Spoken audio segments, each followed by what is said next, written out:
Mayong buntag mga binati ug minahal kong Matalom nun. Welcome to my channel, welcome to Matalom Deri sa Canigao. Okay guys, mauna ni Guan, second building sa tourism niya aircon na ni sila guys. Sa katong musoro diri sa mga atong mga Amerikano or mga kuan, aircon ni sila nga solar. Sir, ag pwede na ning makakuan duha ni karom nga kuan. Ag iyang kuan pag kuan sa iyang electricity ba kuan sila kanang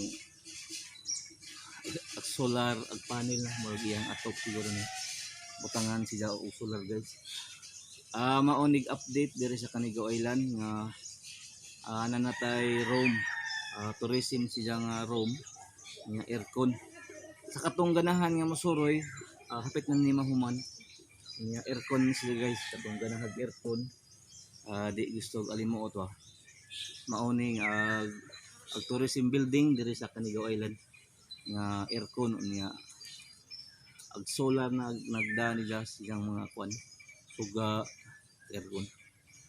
Dako na siya nga solar nga mo produce og kuan electricity. Okay, sa katong ganahan pohon nga mosuroy sa Canigao, pwede na kining magamit pero nag-construct pa lamang niya kuan kanang maka-accommodate na nig mga turista sa katong ganahag aircon nga building.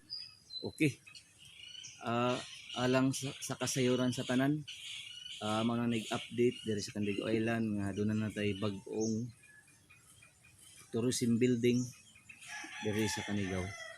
Welcome to my channel, welcome to Eco TV diri sa lungsod sa Matalom.